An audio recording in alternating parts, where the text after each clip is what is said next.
Hmm. Well, I just got back. Sunday night. It's like 20 after 8 p.m. this time. Um, Still February the 7th, 2021. The Super Bowl is probably still going on. Well, it definitely is. It's probably not even halftime yet. I have no idea what the score is, and I don't care. But apparently, it's enough to shut down an entire town. It's like there's no one out there on the streets. Um, yeah, you could probably get away with whatever you wanted to get away with. Um, it's that there's just no people out. So, mm. I was reminded of that one scene in, I think it was Die Hard with a Vengeance, Die Hard 3, where that um, the one kid was, Bruce Willis and Samuel L. Jackson's character were like wondering where all the cops were at some point, and then, like a little kid was like they were like stealing or shoplifting, and like uh, Bruce Willis was like, "What are you doing? You shouldn't be doing that. Why aren't you in school?" And the kid explained that all the cops were busy, and they could get away with whatever they wanted to because all the adults were distracted. So anyway, that was what I was thinking about. Because there's just no one out there. So, but we had a good meeting once again, with my grand total of 4 years in sobriety or recovery or whatever you want to call it. It doesn't. It's like I. How is that? Where is everybody? That's my question. What kind of example are we setting? If me, I'm your old timer. I'm your guy with the most amount of consecutive days or weeks or months or years. It's like behind me, there's a guy, just tonight, there's a guy with just got 2 years. And then there's another guy who has about 15 months. And oh yeah, and there's another guy with almost 2 years. So, and then after that, it's everybody's less than a year. Well, no, one guy says, but that was some jail time. Not that that time is different, but it's just more. I don't know. I don't know how to count. It doesn't matter. But they actually have 3 years, but they haven't really spent it in the rooms or in recovery. But jail time, theoretically it's harder time because there's actually more stuff for whatever reason, and there's more temptation, and there's more like sorrow and despair and misery, and all that stuff, I guess. So that's part of my story that I'm glad I don't have.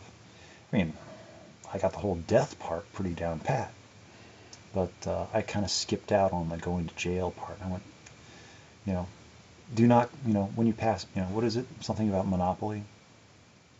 Oh, right. Do not pass go. Go directly to death.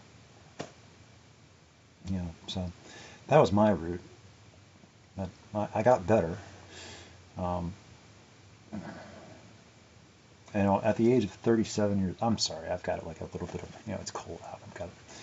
I got into this right away as soon as I saw a little bit of a runny nose. I'm sorry. But at the age of 37,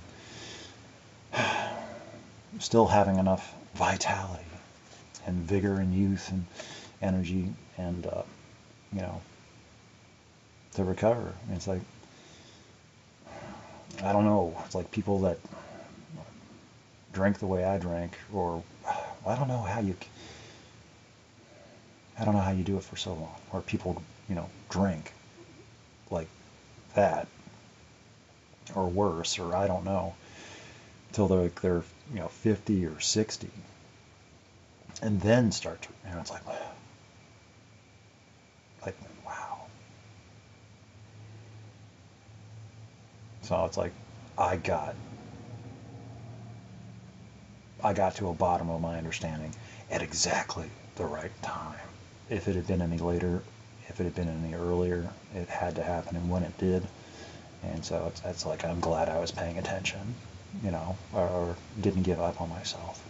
So it's like I'm really, really glad that the person that I was, um, making those decisions. Of course, I didn't know the decisions I was making at the time. I was just desperate and scared and didn't have anything else to do or any place else to be. I just didn't want any more of what I had.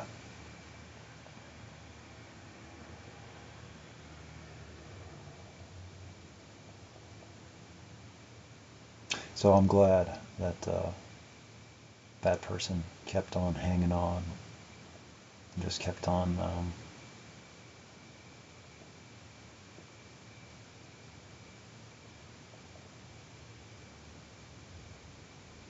it was a very confusing time. It's still confusing. But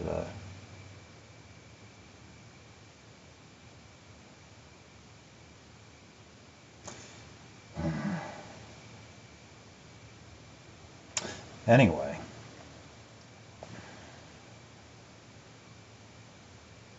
what was I talking about?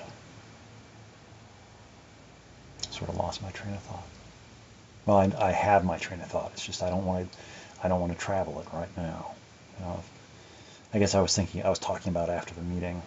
I was asking one of our guys, the guy with 2 years, if he wouldn't mind covering being secretary for the Thursday night men's closed discussion meeting.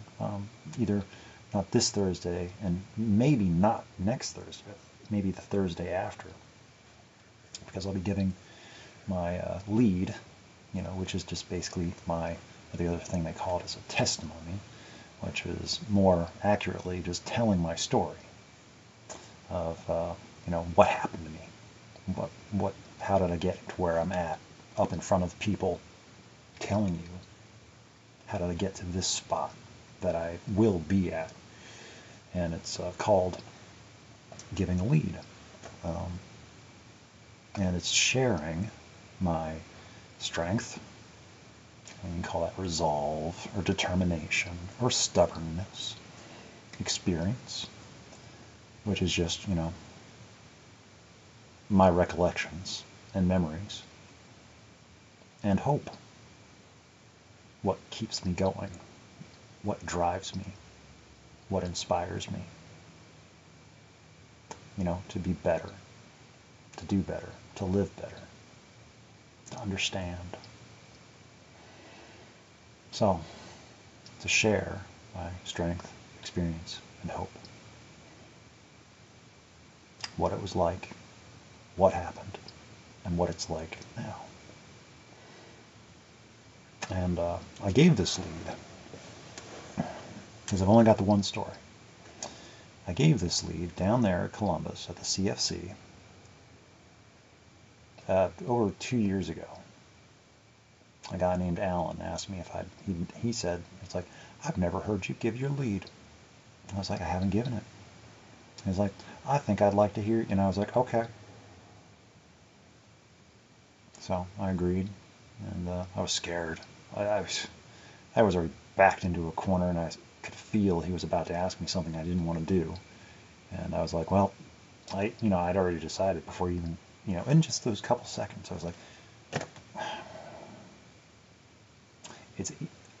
it's better to just go with it and deal with it and do it than to, hem-haw and be like, oh, I don't know, and then get made fun of, because a lot of my actions are based on, well, I don't want to get bullied or made fun of, so I'll just do it.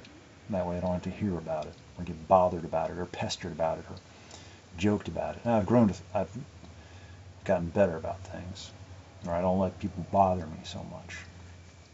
As if I found, and it's just a recurring thing, that if people find out that something bothers me, then they're going to keep hitting that same button over and over because they find out that it bothers me. And so it's like, it's better to just, if something does bother me, don't let on. Just ride it out. Just, I can talk about it in private amongst safe people, with the situation, just ride it out. And it'll resolve itself. And then I won't have had to have, it'll just, it, it depends on the situation, of course, but situations tend to not need my intervention to naturally resolve themselves the way that they were going to have anyway, without me having to worry or stress about it. But anyway, things that annoy me or pester me or bother me, like no, I'm not even going to mention it. Anyway, so yeah, I'll be giving my lead on a Thursday. And it'll be the exact same story as it was 2 years ago, or whatever it was. It might have been like 2.5 years ago now. I don't know. But I will be a different person telling it. So it'll be the same story, same details, but a different person, even though it's me. And I'll be up in front of a podium with a microphone, and there will be an opening, and I'll be introduced, and there'll be the readings and the prayer, and I'll be up in front. With the whole pandemic thing, it's like I don't even know how much of a turnout there'll be. But last time there was about 50 people there, and I was not happy. It was my first lead. Now this will only be my third, because the second one I gave up at the Carvel Club. I guess it was October 7th of 2019, because it was 10 days after I quit smoking, because I was sick and I was losing. I think I've already told this story though. Yes, I've already told this story. But anyway, so that was my second lead, and so this will be my third. And I'll be glad when it's done. And then I'll, because I don't even know the people down in Columbus. I don't see them, and I won't advertise, and I won't talk about it. So it's like I don't want people traveling down there to see me give my lead. And it's like I guess if people find out and they go down there, I'm not going to be like, oh no, you got to go. But I don't mind the support, but I don't need to advertise it. Because that's one thing I try to avoid doing, is any of the what's the word? Self-aggrandizement, something like, I don't know that word. To make yourself seem elevated or better than what one actually is, because no one's actually any better than anybody else. No matter what anybody actually thinks, no one actually is any better than anybody else. That's all just fake, posing, image, reputation, so things that I'm not a big fan of. But other people seem to like to think, and I don't know. I'm guilty of it too. Because people treat you different, so you get treated like you're special. You start to act a little special, and when you start to act a little special, you start to think you're a little special. You start to, then you gotta get into that gray area where you're like, you start to, maybe I am a little bit, and so it's that's the thing, just to be cautious of, aware of. So anyway, so apparently I'm still doing this. That's a thing. Approaching a month of doing these. It's quite impressive how this little backlog is already piling up. I don't know how many hours of content. This is just stupid. How many hours of content this is becoming. This is not what was originally planned. But this is going to be just horrible. I'm sorry. Just who's going to ever I will get a kick out of it if I ever watch this like years from now. Like, I remember that guy. What a goofy looking guy with the hair and everything. Urgh.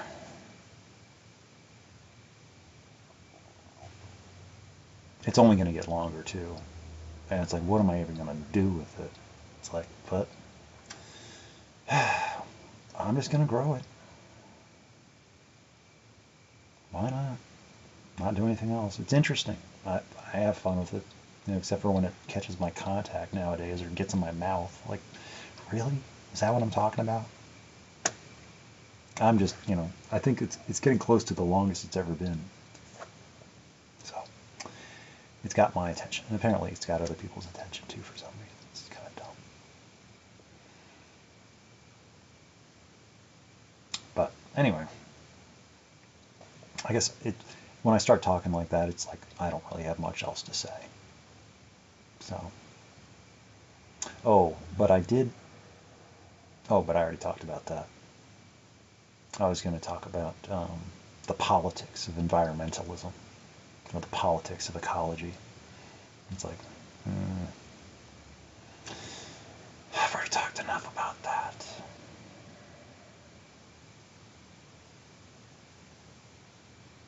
It's like I'd like to say that my feelings are resolute, but I try to remain flexible in my considerations. I don't know for sure anything is or isn't.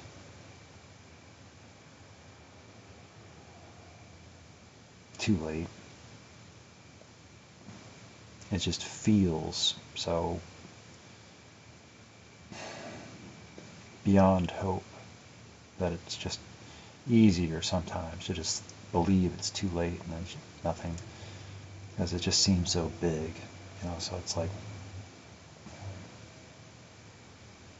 it's easy to, get into that position of despair. But, admitting that I don't know for sure, I don't know anything for sure, but it just,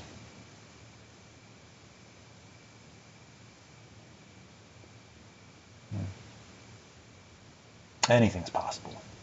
I guess that's the thing. And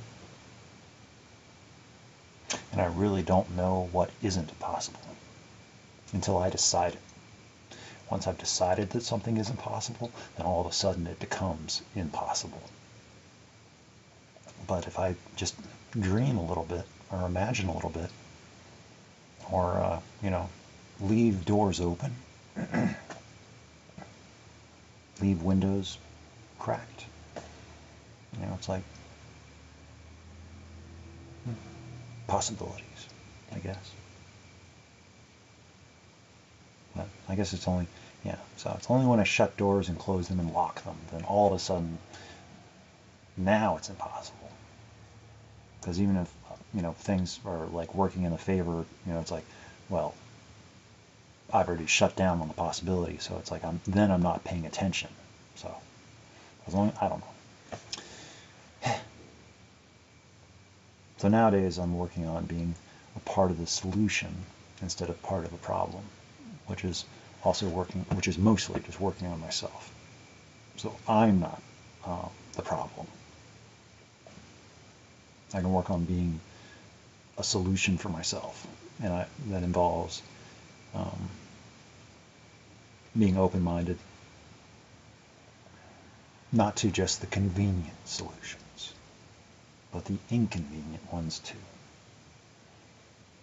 Because a lot of times, it's like, it's the harder decisions that are the, the ones that are the right ones in the end. It's like, just like with recovery or anything else, anything that I want, it's like, I got to work at it, and it doesn't come to me. I have to do it. People, it's like the same thing with quitting smoking or quitting drinking or anything like that.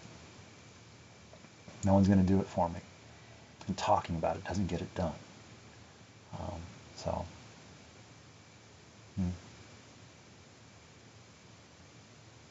I still like to know. Yeah, that was the other thing I didn't get back to talking about. I It's like, where are the old timers? Where are the people with more time than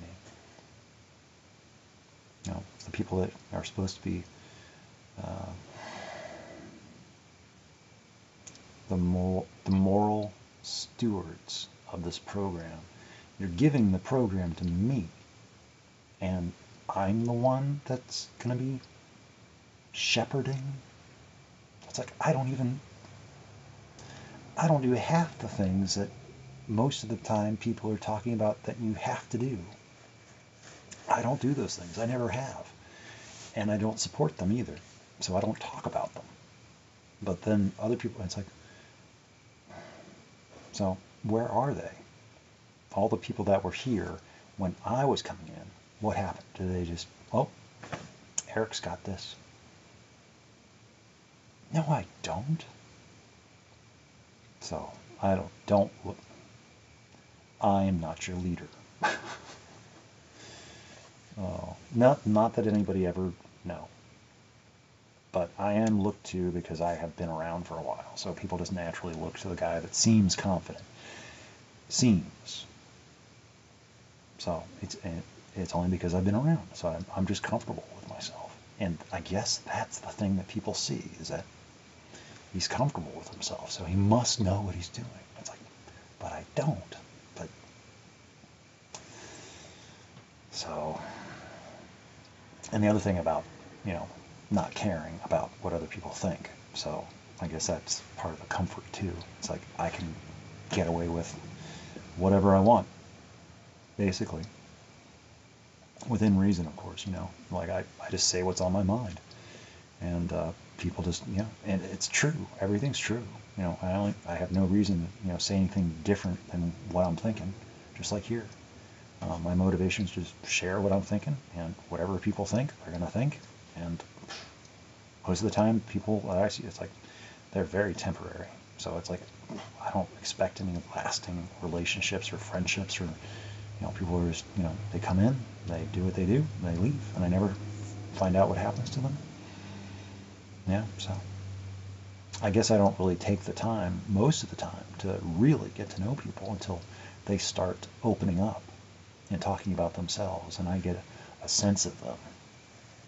But the people that just come in and they just never talk and they just take up space and drink some coffee, well, they have every right to do that too. But I won't, I don't get to know them. I barely even remember their names or their faces. They're just like bodies in a chair, which I never make eye contact with. And so that's the nature of the rooms. So it is a very lonely, very, very lonely way to live that I've found myself living, which is no different than any other time in my life. It's always been this way. And so this is just a continuation, an extension of that way. It's just now, with what I'm learning and how I'm becoming, whoever it is I am, there's room for potential of that I don't always have to live this way if I don't choose to. I might choose to, though, because of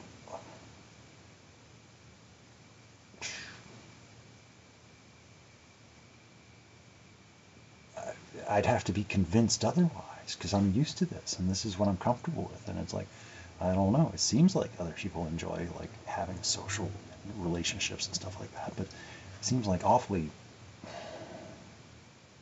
I don't know, I haven't tried it. I really can't say, since I have no experience with it. I don't really have an opinion. But